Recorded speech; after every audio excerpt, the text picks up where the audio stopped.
Ladies and gentlemen, the crypto space. We're live on Monday, August 15th at 12:29 p.m. Been off for a little bit, but now I'm back and trying to understand what the heck I missed. And I didn't miss much, other than some volatility in macro land, which is okay and expected. Obviously, unending volatility in the crypto space, which is always to be expected. And the protocols that I've historically had interest in remain the protocols that I still have interest in. The newer protocols that we've added to the portfolio over the last couple months are actually gaining.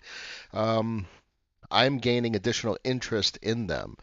They've proven themselves in a variety of different ways and have given me a capacity to allocate additional portfolio percentage to those positions.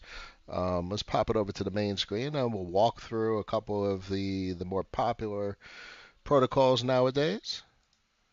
This is a blank screen. This is useless, so let's refresh the page. We take a look at the llama. The llama shows us the numbers, but we're looking at the numbers for hidden hand, and this is on Aura. Um, it's been growing, so that's quite interesting. So this is VL Aura and the bribes that Hidden Hand pays on them.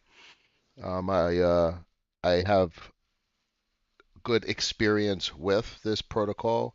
The payments are obviously predictable on a 2 week basis, but what's interesting is the increase in payment over time, and that's good to see. At some point, we should see a top in cycles where the payments start to go down over time, because 75% of the bribes on the outside of the primary LP positions, those bribes are derived from transaction fee revenue. 75% of balance of transaction fees are sent to Hidden Hand, to the bribe system, which is the most unique characteristic of this tokenomics regime as compared to the Curve Federation. Um, it'd be nice to see these numbers continue to go up. Nothing goes up in perpetuity, but that's irrelevant. What's pertinent is what it's doing, and if it's doing something that's powerful and meaningful and lucrative, then that's a good sign. It indicates its significance with regard to inclusion in a portfolio, and I like it. I wish. I wish I've said it several times. I wish I bought 10 times the size of the position. And I could have easily afforded it at the price point it was, not the price point it's at. Um, 314 still. This is a very nice ascending triangular formation, but that's irrelevant. Um, I wish I bought it back at 66 cents. That's where I took my smaller position. Um, so this is a perfect example of an asset that I show restraint with. I want a larger position. I took my position at 66 cents. I'm not buying a position at this larger number. You could take that two ways. I'm biased because of my position entry price point, or um, or I'm going to miss out on an opportunity. And it's imperative to entertain the contrarian thought processes. Which one of those observations is correct? Probably both. I'm probably biased because of my entry, but I'm also possibly going to miss out on additional appreciation. So, how do you digest that reality of a situation? I want to miss out on potential appreciation. Why? Because that would be contrarian. Why would someone intentionally want to miss out on intentional appreciation? Intentional appreciation. One, because it may not be actual appreciation that occurs. It may be depreciation. Shit doesn't always go up. There's a risk in taking the position going up. But if the launch of this asset has been so meaningful as compared to the failed launches of other federated tokenomics models over the last year, um, is quite actually the price point it is at is astonishing, all things considered. Um, but I still wouldn't buy it. And this leads to very healthy conversation about what to DCA dollar cost average into or what to compound into, which plays into the title of the stream. Let's flash that real quick. Weekly compounding, don't miss the value of optionality. So over in the forum, our great group of brains are always thinking of the things to DCA into, the things to pick up, the things that you take yield and you purchase over time to grow positions. And I more than ever, I like the diverse set of carefully crafted or carefully thought out assets that the community is talking about. I think they're well chosen, and they're certainly not trivial assets. So it's a nice, healthy observation for the community to be engaging in that kind of activity. And I just want to remind everybody that you don't spend all your money from weekly income.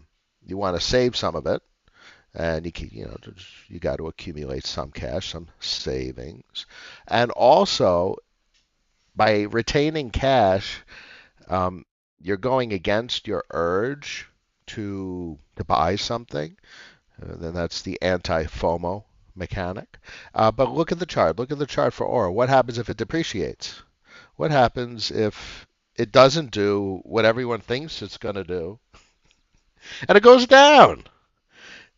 The only way you can buy it is with cash. The only way you can get an entry into a good position that you want more of, if it depreciates, is to actually have cash sitting on the sidelines. Um, for me, it's not aura. I think the same sentiment I have with regard to base level VE curve is uh, is there for me for VE bow. Um, Aura bow is just like a CVX CRV printer. Why is this not loading? Let's go over to Aura bow and Aura Finance. Oh, the balancer. There we go. So someone put a big buy in. Got the candle on Binance up to like 12 bucks. But overall, this is a wonderful chart. Ever since Aura launched, this is basically Aura launch. Aura bottomed the balancer chart. The capacity for this chart to withstand this sell pressure is wonderful. These higher lows. Now you could take this in many ways because it's down a significant percent from its all-time high. Let's give you guys a percent price range. And you'll have maybe more novice participants say, yeah, it's down 68%. It has all that way to go. And for me, I don't see that 68% as what's most interesting. I'm more interested in it being up 83% on the money. So that leads me to be, one, hesitant. That's a significant amount of appreciation in a relatively short amount of time. And two, well, that's fearful. Fearful that after an 80% rip, you get a 50% dip, which would not be completely out of the ordinary. Or would that be painful? It just ripped 80% to the upside. Oh, it trips 50%, so that's not too bad at all. So I don't look for the higher highs, or I don't look from the top. I like from the bottom. And I think that gives you the better perspective, or at least the more healthy perspective for how to look at an asset. So Balancer catches my attention a bit more than Aura of late. I discuss my sentiment, looking at the Aura chart, how I feel, and that is where my interest is heading. Let's look at the Aura page. I mean, come on, this thing is cranking out 90% of the money. It was up at 130% for a while, just around the Binance rip. If you want some Ethereum exposure, it's running at 119%. I mean, LP positions are very productive in times of crab market or horizontal price action. And that's exactly what we're seeing. We're seeing pick an asset. This one, with Aura, WETH, these things are cranking some serious transaction fee revenues. Let's look at the breakdown. Well, BAO is what's paying, but 5% of the money. That's wild. Wow, that's crazy. Because BBA USD is basically transaction fee revenue to base VE bow, which or a bow surfaces. That's basically looking at convex and looking at wow. No, that's three curve. So three curve is cranking out 2.25%, but on Aura, BBA USD is at 10%. So the tokenomics for the balancer Aura Federation, amongst the others, and I'm sure Redacted is converted at this point, and they're thinking about their accumulations. And uh, uh, my God, Abracadabra is thinking about their magic CRV. They're taking a third of their curve holdings and are going to lock that. So these federations, by far the most interesting thing in the entire space. As always, the topic comes back to them. It's why we look at them so much. So, how do we bring this whole stream home today? We could go to macro for a second. Let's look at the dollar. That caught my eye. This thing ripped to the upside horribly. This is going to introduce hesitation in the equities markets, maybe a brief hesitation, or maybe even the dreaded return to bearishness. Um, the same for crypto markets, except with increased volatility. So I have my overall sentiment the same as it's always been for the last several months, that I don't care if it goes down or up, is I have my portfolio constructed in such a way that it's productive. And what I'm most interested in is buying positions that are likely or more likely than less likely to not produce a lower low. So for synthetics to produce a lower low, that's a significant disruption in the market. Let's look at curve. I mean, this looks like a giant inverse head and shoulders. And it's a beautiful chart. Makes it very difficult for new persons in the market to think about an entry. I mean, this was just wild, folks that took a position down there. I did snag a bit at 66 cents. Took more at $1. But now it's at a buck 30 something. So go down or up. I don't know. You got a 50 SMA, 100 SMA cross on the daily. Let's go over to the weekly. 10 SMA flipping around through the TWAP. 4 hour.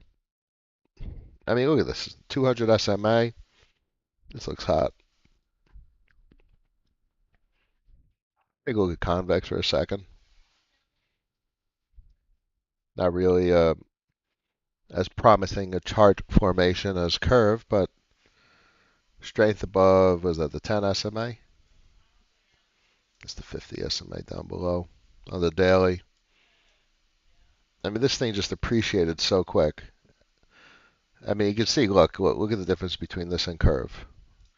This initial dip down, and then you had basically a triangular compression of sorts, which didn't happen on convex. That's like this leg right here. So it's missing the left shoulder of an inverse head and shoulders. It's a nice chart too. I don't know. I'm selling all my yield. I'm selling all my yield. Let's hit some comments. Help you guys out a little bit. Is there anything else to show? Yeah.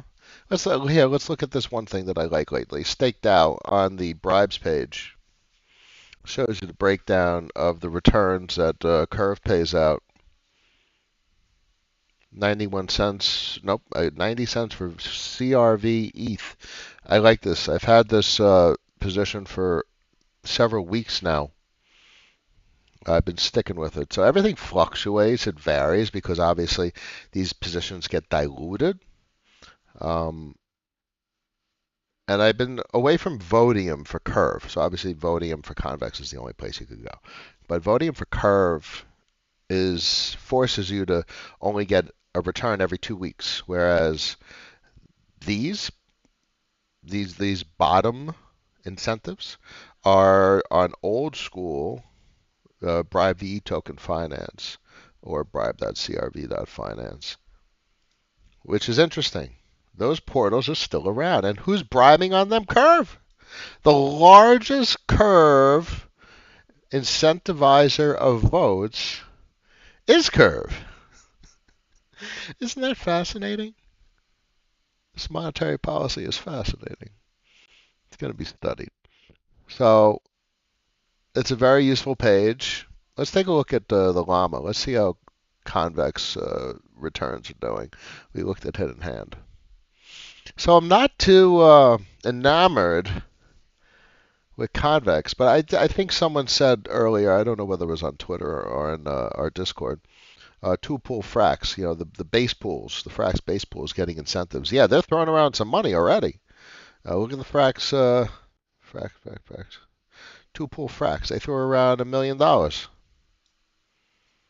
That was the big incentive from Frax.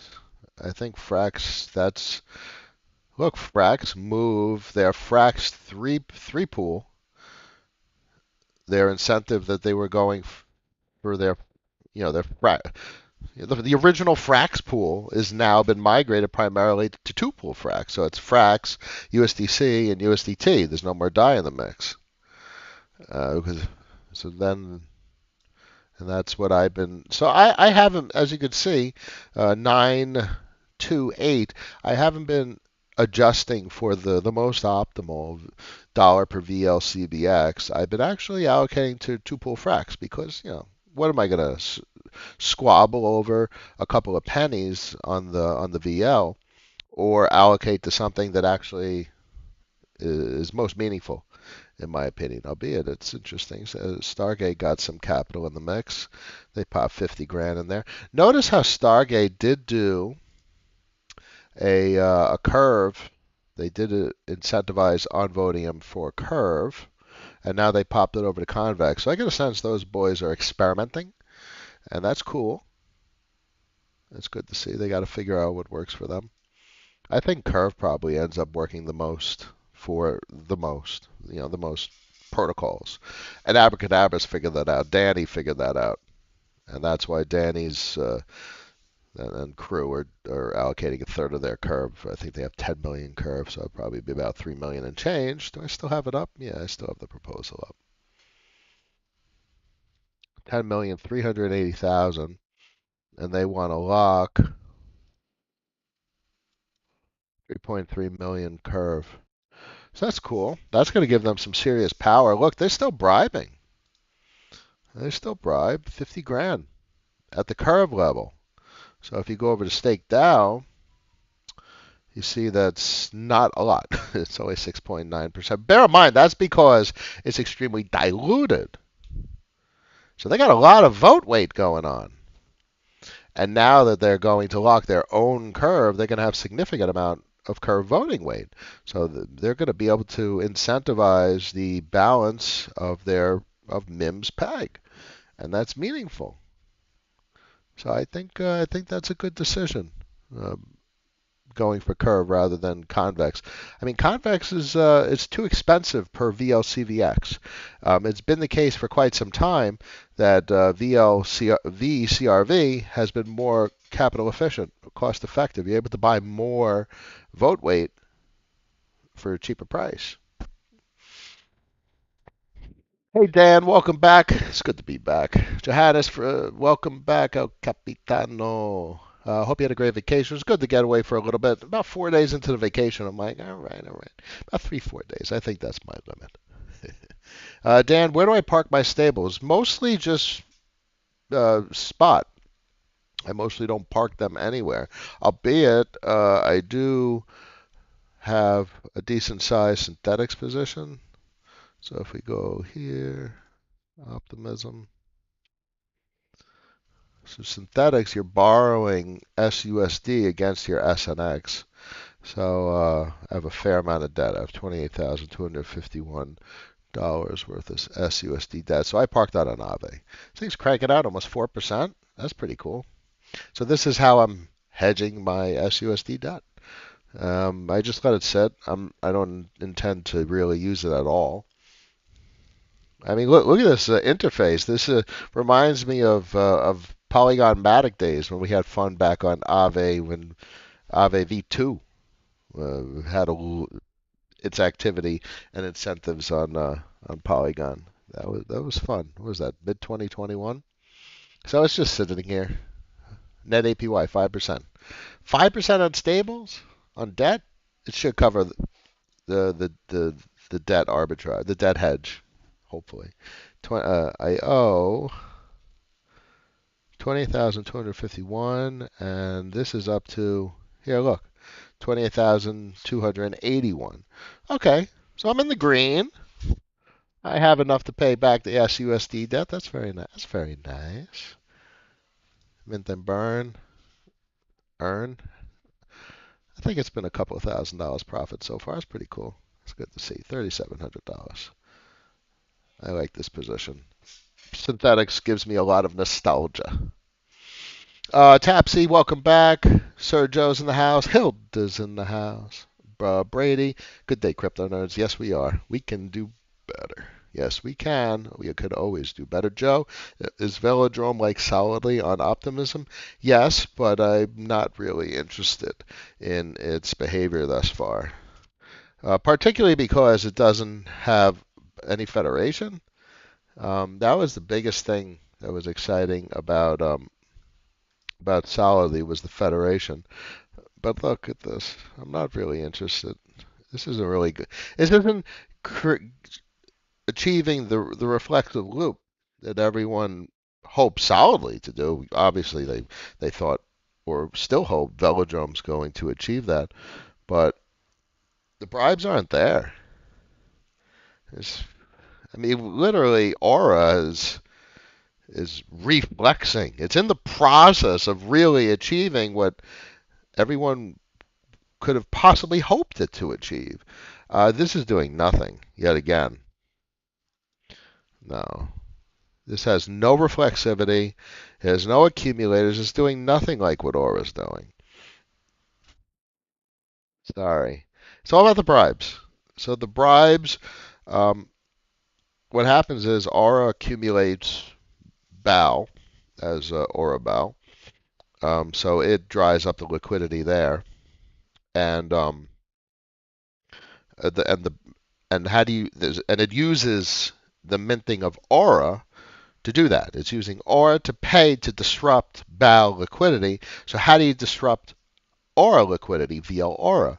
And where does that capital flow come from? The bribes.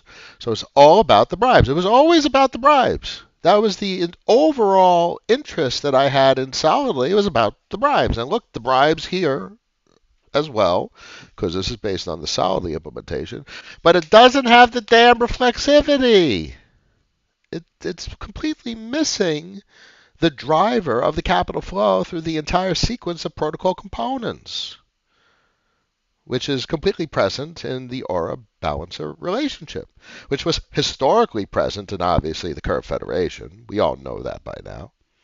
So I'm sorry. This is totally missing everything that's needed for it to be a success. Now, that doesn't mean it's not going to be a success, but it just means I have no interest. Um, Plus, I think it got completely hammered on the price point.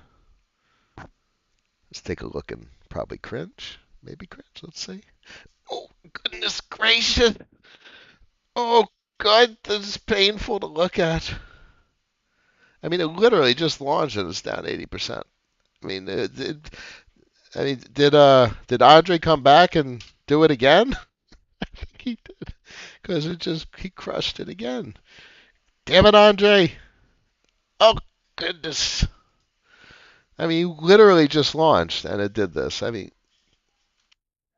come on, this is it's done so much better. It was just more well thought out tokenomics model, getting the bribes up, working out what they did with Hidden Hand. Did it much better. The fact it's astounding the chart, and I was very hopeful, very hopeful for Solidity to do something better. It had the potential with the Federation. It had everything it needed with regard to networking and organization and launch coordination. It was so bad, the software. It fucked up so bad. Every time we thought that the tokenomics, oh, we could work around that, he fucked it up in another way.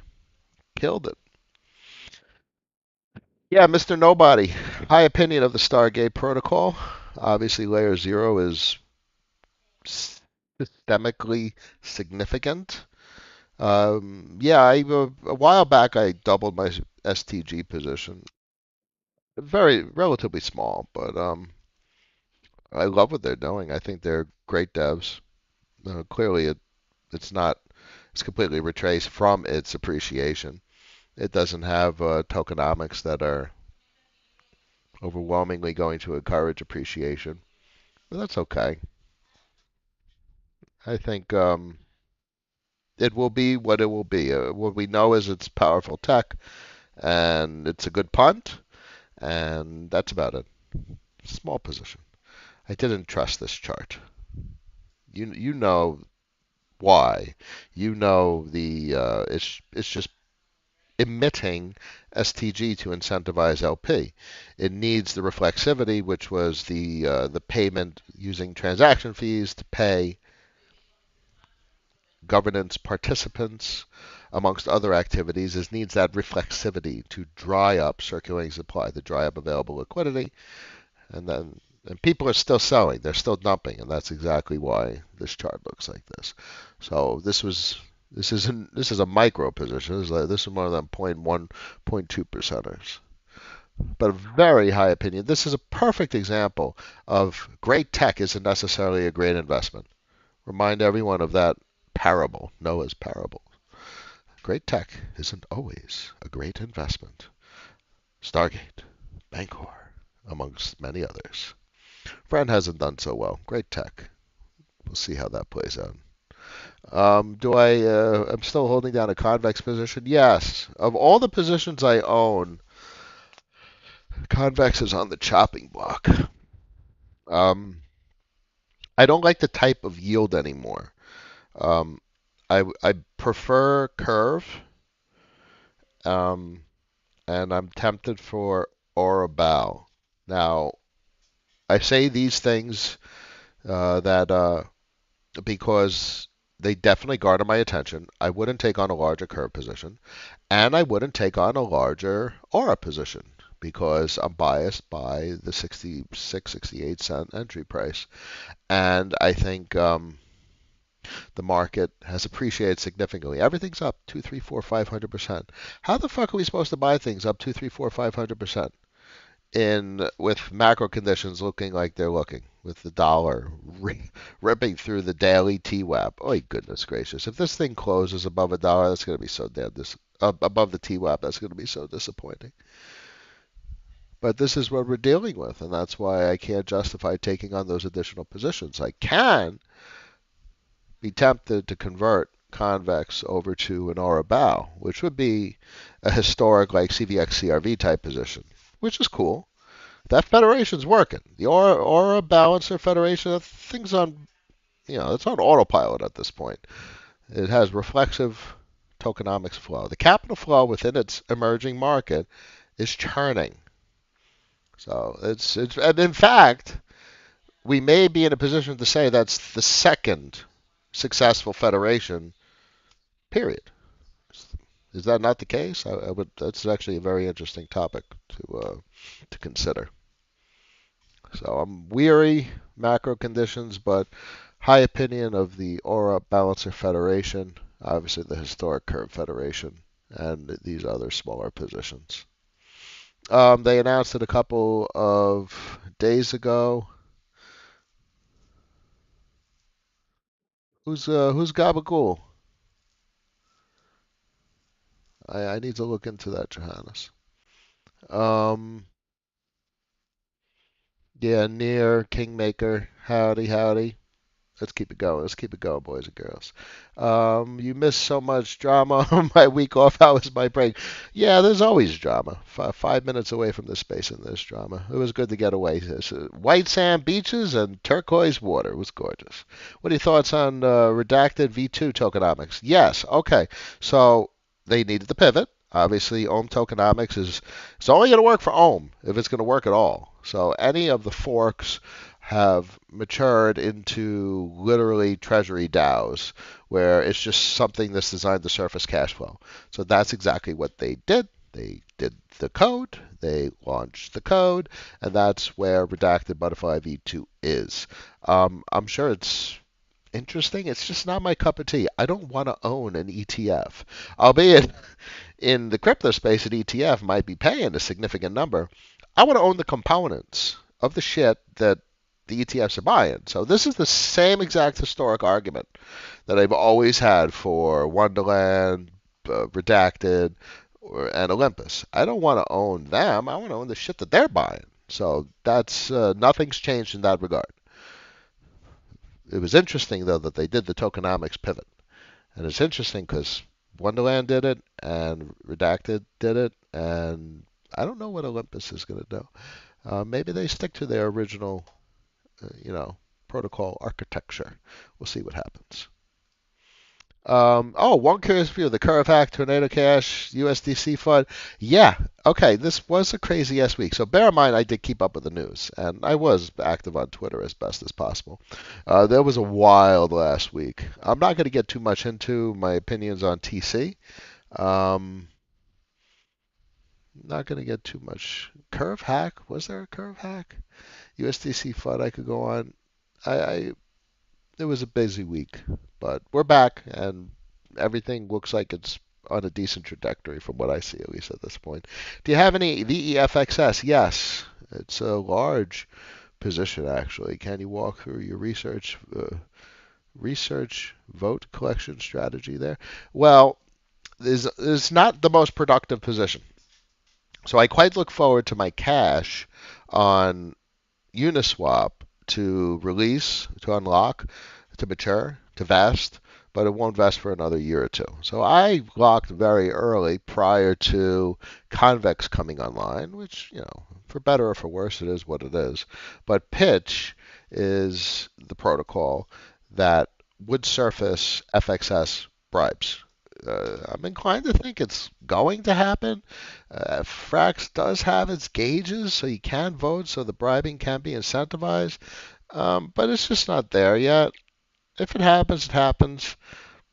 I generally still have a very high opinion of Frax, which may not work out well, but I believe it's still a legitimate opinion to have of the protocol.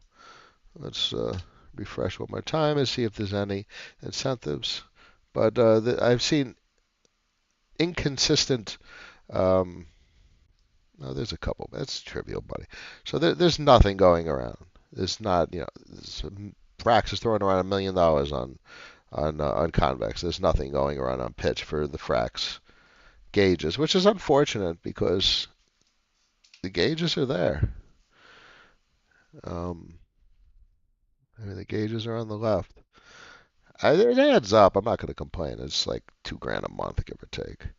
But I have a 3x multiplier on 1.26, so I'm making like what 4% on the cash, about 300 chip I threw in there, which doesn't unlock for another 825 days. All right, fine. So maybe I didn't think that one through entirely. Live and let learn. I'll have my cash there. That's the bank account. Forced hodling, so to speak. Um, I have not checked Beanstalk. No interest. I understand what they're doing. I'm not interested in that kind of risk exposure. Cap, what about Ample? We played with Ample a while back. Great tech. Very interested to see where it goes, especially their W Ample, especially using it as collateral. And there's a couple of other ideas that have been floated for what to do with it. It's just not something I want exposure to. CRV USD, do I need to have, can I have a higher opinion of what they do mathematically? Michael and team have created some of the most brilliant mathematical creations that we have been blessed to have in the crypto space. Their pool code and their curve code, and now their liquidations regime for a collateralized debt position, a CDP stablecoin. Hopefully, or speculatively, we could expect something equally as profound. And then that's what I think we're going to see. So I have a high opinion of what's likely coming for Curve USD. Angelo, no Curve hack, only front end. Oh, the front end, the DNS. Yeah, well, so I posted on our forum um, the IPFS or .eth domains which we could use to access these types of portals. Now, I really want to create a consolidated portal to manage, our enterprise capital. I don't know how well I'll be able to do in that regard, but at least the least we can do is run our own nodes and run our own portals locally. So that would be a good exercise to be able to go to the Git repo for these various front ends, do a local copy, download, and a local deploy, and be able to execute these things on a local environment. Being a whatever, you can have your local environment fragmented, or you can modularize it into a Docker implementation. So there's a couple of different ways you can organize deployments. But I think having the local deploys available to you, not served to you on the web, is meaningful. I'll talk about this more over time. Um, did you claim your FPIS? One curious view. FPIS. I'm sorry. What is this? 2021, baby? Or maybe it was at the beginning of the year for the FPIS airdrop. Yeah, FPIS, FPI. I think that's a good experiment, and I think it's going to be functional. I think Frax has the capacity to maintain it going forward. Am I too interested in it? No. Can it be part of something bigger that emerges? Yes. Is it very interesting? Yes. Probably said that. So it's just off my radar currently in most regards. Oh, if you want some help with that, yeah, that'd be cool. So that's cool. It's a good idea, right? For I would love to build a customized portal that has total amount that you're expecting for the week, maybe an option for the incentivized voting, so you could, two drop downs, one for Curve, one for Convex, one for Curve, and one for Aura, and one for Balancer. Four drop downs, so you could allocate your votes, submit your votes, and then like a giant claim button at the bottom that says how much you're going to make, claim, and it automatically liquidates all of it. So you get literally just a cash salary. So I'd like that very much. So I'm going to see if of what's possible there, what my mind could come up with, if it could come up with anything in that regard. All right, boys and girls, back in action. I don't know if Wednesdays are going to continue. I think we may reduce the stream to Tuesdays and Thursdays. I'm going to try my best, but over the next couple of weeks, I'll figure that one out. Monday, August 15th at 1:07 p.m. As always, thank you all for joining me. It's good to be back in the saddle, back in action. Missed the markets, but here we are, and let's keep it going. Tell everyone to subscribe. It can only help people that listen. After party on Discord for the most rational community in the entire crypto space. I will catch you guys next time. Peace.